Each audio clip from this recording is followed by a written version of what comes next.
आज हम भैया रो सब खातिर लेकर गइल बानी एकदम लगन स्पेशल नचनिया सॉन्ग बाजी सन टुनटुन भैया गावेलन एकदम वही अंदाज में भैये के अंदाज में गाना लेकर गइल बानी। और तर्ज भैये के बाटे, धुन भैये के ह।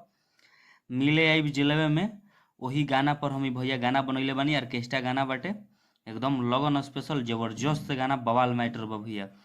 तो जे भी भाई के हमरा से पर्सनल गाना लिखवावे को कि म्यूजिक बनवावे को कि तो भाई हमारे नंबर पर संपर्क कर सकते हैं लोग। हमारे नंबर डिस्क्रिप्शन बॉक्स में सभी जगह मिल जाई।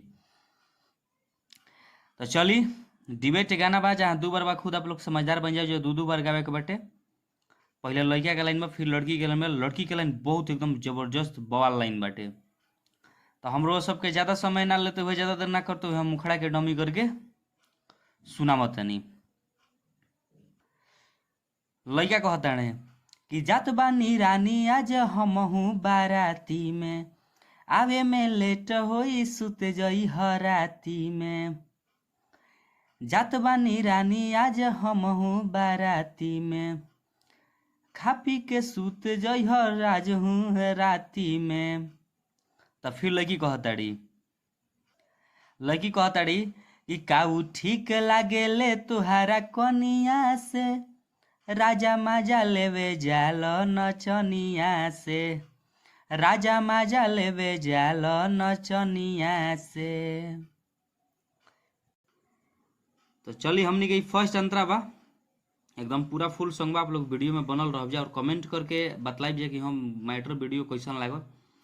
और जो भी भाई अभी तक हमारे इस चैनल के सब्सक्राइब नहीं के लिए प्लीज़ आप लोग सब्सक्राइब करके बेल आइकन प्रेस कर ली, ताकि जो भी वीडियो लेकर गए नोटिफिकेशन आप सबके पास पहुंचे। और वीडियो अच्छा लगे तो भैया आप लोग एक एक शेयर, एक एक लाइक और एक एक कमेंट करके आप लोग जरूर बतलाइए कि मैटर वीडियो लागल कैसन।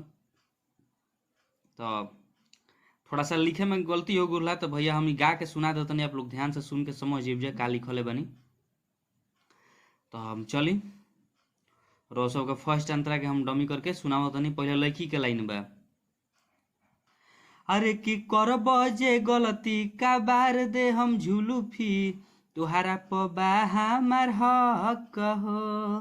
तो लड़का कहता है ऐसन कवनो बात नहीं खेरानी, कर जनी झूठों के शक हो। करब जे गलती का बार दे हम झुलूफी, तुहारा पबा हमार हक हो। ऐसन कवनो बात नहीं खेरानी, कर जनी झूठों के शक हो। कि अपन बाड़ तू लाचार रहनिया से, राजा माजा लेवे जाल नचनिया से, राजा माजा लेवे जाल नचनिया से।